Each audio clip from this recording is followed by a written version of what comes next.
Sementara itu, Saudara, pengunduran diri Erlangga Hartarto dari kursi Ketua Umum Partai Golongan Karya kini menjadi sorotan dalam dinamika politik Indonesia.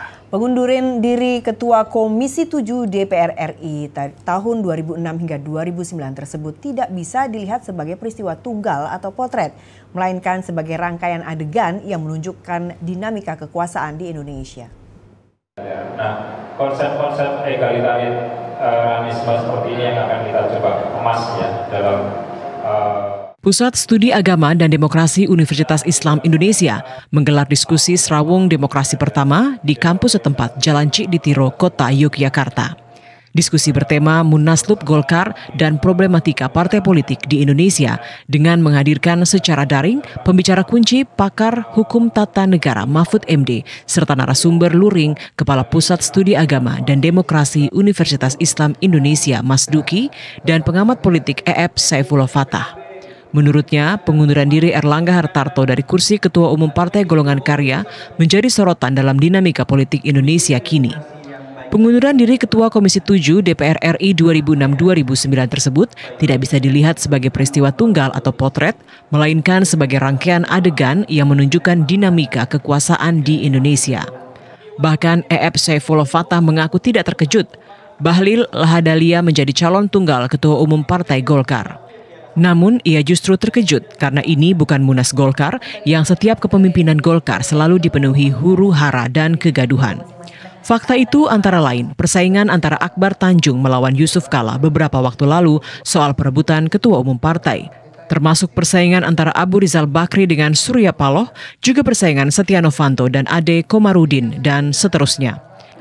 Ya, saya mengatakan ini sebagai warga negara yang ingin Golkar sebetulnya tampil sebagai partai yang punya keunikan.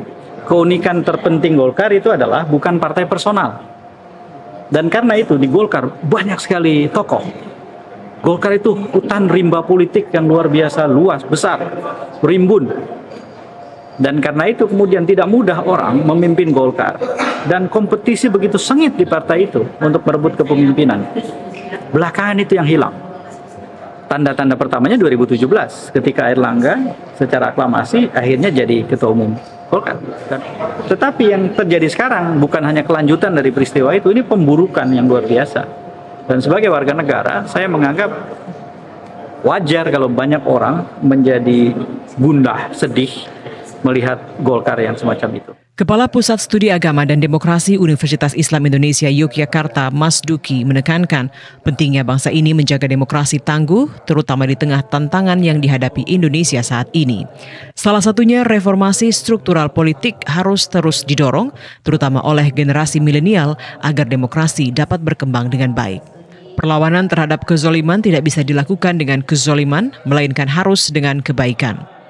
Kalau menurut saya, partai politik sebagai penyaluran aspirasi itu sesungguhnya tidak ada.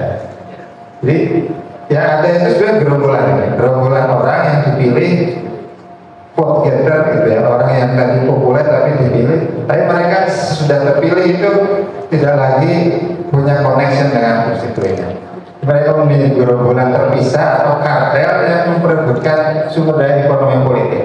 Jadi nonsen ya diskusi kita tentang misalnya ada right wing, politik kanan, politik kiri. Di Indonesia lampu merah nggak ada, semua bisa lewat ya. Nah itu mengerikan sekali.